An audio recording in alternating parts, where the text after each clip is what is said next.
Greetings everybody, my name is TheJustReaper, and welcome back to the channel. It's been quite a while since I last saw you all. I've been on a bit of a hiatus, or a bit of a mental health break, whatever you want to call it, for about a year, maybe a little over a year now. And many of you did seem to express concern for where I was. I received numerous comments in my absence asking where I was and you know, if I was going to continue doing videos, and well, take this as evidence that yes, I am still doing videos. I just needed quite a bit of time to myself.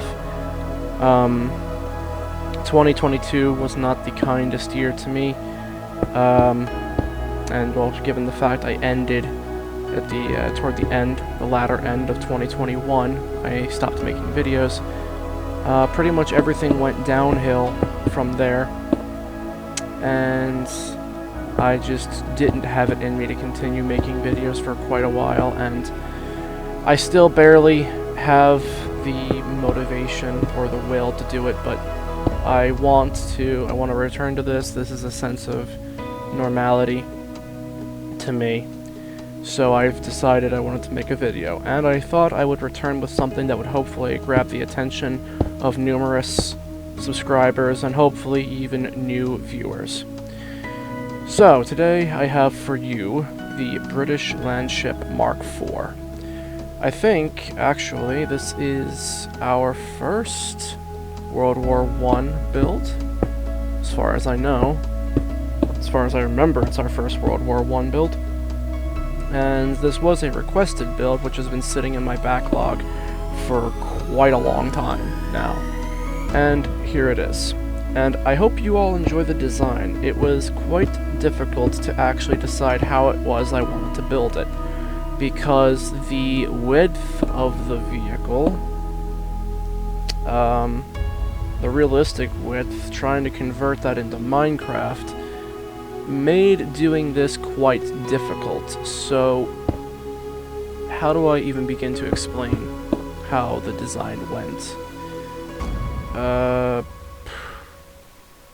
Well, the width of the vehicle, it was one of those situations where it had to be kind of an even number wide. The issue with that isn't so much just the width itself, it's always trying to have a centered gun. And doing that on this was difficult because the front gun is only a machine gun, and well, there were various other problems. It wasn't strictly because of the machine gun. It was more to do with the fact that the track width would have never looked good whether I did it as 2 blocks wide per track or 1 block wide per track. It never would have looked good for the general width of the vehicle itself. Now, in making the design that we have here, the sponsons on the sides tend to stick out a little bit more than I would have liked, but it makes up for that width difference that I sacrificed when converting it to an even number, or sorry, an odd number of blocks wide. So knocking it down to a odd number wide was a lot more preferential, just because the vehicle would have looked ugly otherwise. I tried every method I could think of, and I ended up just settling on a odd number of blocks wide. I'm rather pleased with it. I ended up adding a bit of weathering, like artificial weathering, to it, rather than making it look brand new like a lot of my vehicles do. Albeit a lot of my newer vehicles actually have decoration on the outside to kind of suggest otherwise sometimes. All my vehicles are built in pretty much a pristine state. This, on the other hand, I tried to add some artificial weathering, which it isn't really much. It's the so-called artificial weathering only narrows down to the fact that the tracks, I used mossy stone bricks for a number of sections on the track to make it look like it's been through stuff. I think my mic just cut out there for a second because my screen went dark. So let me repeat that in case it did. The artificial weathering was mostly just mossy cobblestone bricks, or not mossy cobblestone bricks, mossy stone bricks that I did in various sections on the tracks to represent some kind of use in the field. And the other way that I represented it is when we get to the British armor marking, the tri-stripe, the white and red tri-stripe toward the front that I made out of the banners. The banners are marked up, like they're kind of dirty and such, as you can see over there. I'm recording this voiceover post tutorial, like I do with all my tutorials now. This voiceover is recorded post-production. So the fact that I zoomed in on those banners right there as I was talking about it was actually quite useful. That's how I did the banners, was to help represent the wear and tear of it. Now there's also various other decorations on the outside of the vehicle, which you'll see as we get further toward the end of the exterior build. Like I have logs on the outside, which I just took. I just used bonfires, and I just extinguished the fire. I do that a lot now with my vehicles because I think just having the extinguished bonfires really does add a nice look of just random wood piles on a vehicle. Something that was kind of typical of the, well, it was not atypical, but it wasn't too terribly typical either, by the Mark IV, was that it would carry a massive bundle of sticks rolled up into this massive, almost hay bale-ish style that would be carried above the driver and passenger seat in the front of the vehicle. And what those would do, if you look up what I'm talking about, like just look up Landship, British Landship, sticks, whatever, chances are you'll find a few images of it, and there would be these massive bundles of sticks in a hay bale-like style. And what they would do is they would drop them forward in front of the vehicle into a trench or something to help cross the trench. It just kind of alleviated some of the pain of crossing the trench for the Landship itself, because if the trench was too wide, because there in some cases would be just dugouts that were simply too wide for the Landship to efficiently cross despite its length, it still needed that extra little boost. So that's why the bundles of sticks were there. I didn't build it on this because I couldn't really figure out a nice design for it. I tried hay bales, I tried wood logs and such. I tried a number of things. Also here in the videos you can currently see I'm using a barrier block, which I will then put some spruce doors on. Just because the way in which you would enter the sponsons there are actual doors on the actual Mark IVs. The doors, I wanted to get those as accurate as possible. So you need at least 2 barrier blocks for that specific detail. If you don't want to use barrier blocks, or if you're trying to do this in survival, you can just, you could add some kind of makeshift platform below it. You could add like an extra slab and put the doors on there, or if you don't want to have the extra slab, you can just do 2 spruce trapdoors, and that should suffice just fine. You just won't be able to enter through there. I mean, not like you would have been able to enter through it rather easily anyway, because it's 2 blocks up off the ground, so, you know, it's to your own discretion to do what you want to do. Where was I? Yeah, I didn't do the bundle of sticks just because I couldn't find a suitable design for it. So what next? Yeah, the Mark IV's interior, which you'll get to in a little bit, I actually take a great deal of pride in it, and there's going to be a feature to it later. So, in the middle of the interior for the Mark IV, realistically, the engine was kind of plopped right in the middle of the tank, between the sponsons and behind the driver's position. So you had the big engine sitting right there, and that was more so that the crew could more readily access it and maintenance it whenever it needed to be. But it was actually quite the downfall of the British Landship. Now, contrary to what you may hear, whatever historians may praise the Landship or whatever video games may tell you, such as maybe Battlefield 5, that there's really no issues with it, and that it's just such a maneuverable vehicle, it's so good. The thing was actually rather sluggish. The thing was rather slow. A soldier could quite often outpace it through walking. It was a very slow vehicle. And it was actually rather hellish to be a crew member in, because the simple fact that the engine was plopped right in the middle. You gotta remember, these are the beginning days of the concept of, tanks, of armored, mechanized warfare. And so there's plenty of issues that went with the early Landship. So the fact that they had the engine right in the middle of the crew compartment meant that, well, because it didn't have good enough exhaust, a lot of the fumes would just get into the crew compartment. And so it wasn't uncommon, in fact it was rather typical, that the crew would get sick from being in there. And carbon monoxide poisoning, as what I remember it being, was quite often carbon monoxide poisoning to the crew.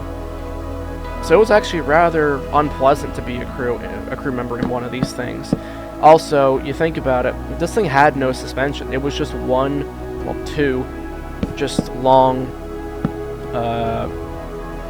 two long tracks wrapping around some rollers connected to a sprocket, and that was about it. There was no suspension. So when this thing, we'll say it climbed a bit of an incline with a steep drop on the other side, well, there's nothing to cushion you from that impact when you hit the bottom of the slope. So all the crew would kind of fly forward. There was no, I don't even know if the driver had anything securing him in. Last time I remember looking at the inside of a Mark IV Landship through images only. I've only ever been in one tank in my life, and it was an M5 Stuart. Last time I saw the inside of a Mark IV through imagery, I don't recall there being anything to really secure the driver into his position, nor the machine gunner. So yeah, rather unpleasant if you had to suddenly make a drop, or you suddenly hit something and they kind of stopped the vehicle in its position. Yeah, it just, yeah, a lot of bumps and bruises you're going to come out of that thing with. Now, I'm sure, to some degree, the young lads that probably crewed them in the initial, in initial use, maybe their first time in the thing, are like, oh, this is amazing. Look at this big armored box. We'll be invincible. We're going to just, plow through these Germans just so easily. And then they learned the hard way that, well, the Landships really were not that well armored. The Germans learned pretty quickly how to counter their so-called armor. You had things like K-bullets coming out for general riflemen, which were absolutely terrible as well, because K-bullets, which I don't ask me to exactly tell you how the K-bullets worked. It's been a minute since I looked into them, how they actually worked. I think the bullets were kind of inversed to some degree. I think that's how they were. They had a tendency to blow up the rifle of the man shooting them. So after that came things like the tank Gewehr that the Germans made, which was pretty much just a really, really roided up Gewehr 98. I think it was a 20mm. I think it was. Maybe I'm overshooting that caliber a little bit. It was a big gun for its time. I'd say probably one of the first anti-material rifles, if not the first anti-material rifle, which would make, pretty much everything like a Barrett 50 cal or a Lynx or PTRS, whatever, all just descendants of that rifle, or of that, well, yeah, rifle in a way, of that weapon. Because that's what it was designed for, was shooting at these lightly armored things, because the Landships really were not that well armored. Like, the armor was rather thin. It was decent to some degree at protecting from light arms, but rifles and such really didn't find much difficulty penetrating the armor. I think the British did try fixing that issue a little bit with the latter models. but it really was not that well protected. And it's a common misconception that it was just such a revolutionary design that the Germans couldn't figure out how to kill it. Depending who you listen to, the British will tell you the Germans ran in fear of the thing because they didn't know how to deal with it, and then the German side of things are just like, you know, rather perplexed about it, but okay, whatever. It's a big moving box with guns. Let's figure out how to kill this thing. So depending who you ask, the reaction to the appearance of the Landship was rather different. If you ask Sabaton, it seems like they believed that it was rather revolutionary, and it was. I mean, like, you listen to the song The Future of Warfare, it really was the future of warfare. It was, I mean, although the thing itself was a piece of junk, it was truly the next step forward in ground warfare, because, like it or not, but not just it, also the introduction of using the air as a viable fighting environment kind of brought the era of trench warfare to an end. Because when you're in a trench, you're an easy target for, you know, air support, enemy air support, and that was acted on rather fast as well in the war by those who were actually willing to use the Air Force for things, because the Air Force, not unlike the tank, were reluctantly accepted by more traditional officers and such. World War I and the introduction of new technologies like the tank and the use of the plane, it was very controversial. You had some that were really for it and really wanted to get with it, and then you had some that were like, no, we want our horses, and some learned their lesson with the use of horses. As far as I remember, the last successful cavalry attack was actually in the Second World War, and the Italians did it against the Soviets, but I don't think the Soviets had much armored support. Unrelated. They didn't want to. General officers in the British Army, and even some in the French Army, and not uncommonly in the German Army, I can't speak too much about the Austro-Hungarians though, were quite reluctant to let go of cavalry in favor of armored cavalry. The French would eventually come around, and then we'd get amazing designs like the Renault FT-17, which would become the first tank in many countries, including, I think, the U.S. was like our first tank operated en masse. And then you had various other countries like Japan or some of the Baltic states, and I think Yugoslavia too. So there were various countries that adopted it. The Landship saw service for not that much longer after the Second World War. It had its time in I think it was called the German Revolution, that came pretty much immediately after the war and went till 1919, which, if you noticed in the beginning of the video when I mentioned the service time of this thing, I kind of listed 1919 with some question marks, because apparently these things were used in the Revolution. I just couldn't find too many specifics as to what degree they were used. So, the thing at the latest probably was used till 1919. There may be some other wacky story somewhere else down the line that I'll discover, like, oh, it was maybe used by the Soviets for some stupid reason at such and such a time at the you know, interwar period or whatever. Like, there's always some sort of funky story that you can find about equipment operated way past its expiration date, and the Soviets are not. It's not atypical of them to do that. So anyway, I actually want to take a moment to read to you a very short thing posted by the Bovington Tank Museum. I think most of you understand what the Bovington Tank Museum is. But for those of you that live under a rock and do not understand it, it is quite simply, I'd say, the largest, at least in popularity, but I'd say almost definitely in just size and amount of exhibitions they have, the largest tank museum in the world, and it's a dedicated tank museum.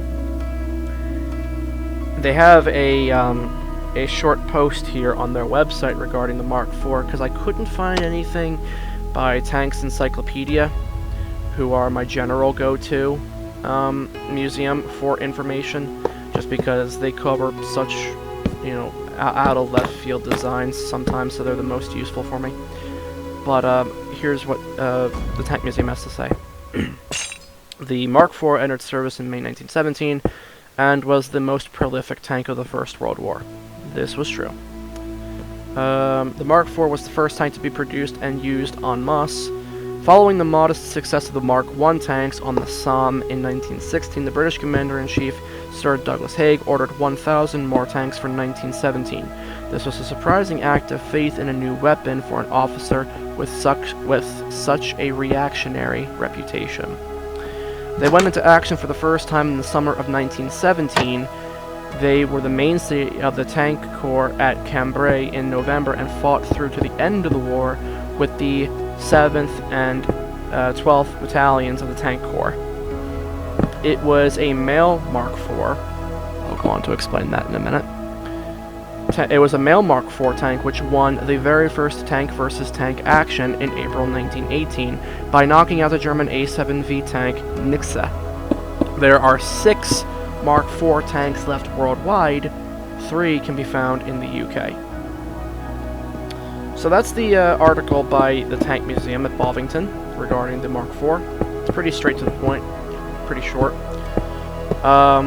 What they mean by male Mark IV, and this is a designation that nobody ever really continued to use after this fact, as far as I know, after the case of the British Landships.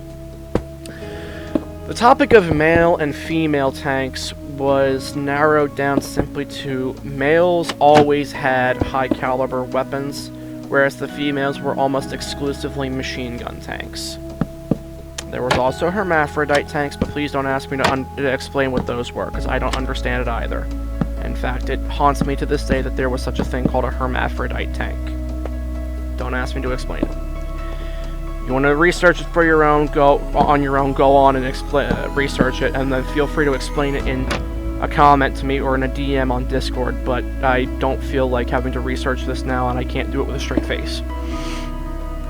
So, what more do I really have to say? Because we're coming to the end of the tutorial here. I may just end my commentary now and let the rest of this play out, because there's only a couple of minutes left, really. Yeah, I will be making another video, hopefully after this, if I have the energy to do it, because right now, it's currently 7:01 in the evening, and I've been working on this all day, trying to get back into the habit of doing this, trying to relearn everything. But I've made a new Discord server because I lost my old Discord account, so I no longer have access to moderate my old Discord server. So I have a new one, which is currently, it's mostly done. I just have to add some community rules and such. But it's going to go public very soon, and I hope to see you all there. I'll leave a link to it in the description, I guess. I guess I'm okay with it going public now. But anyway, it's been nice seeing you all. I hope you all enjoyed this video. I hope to see you all again soon. Please, return to my channel sometime soon. I love you all. God bless you all. And I hope to see you all again soon. God bless, and goodbye.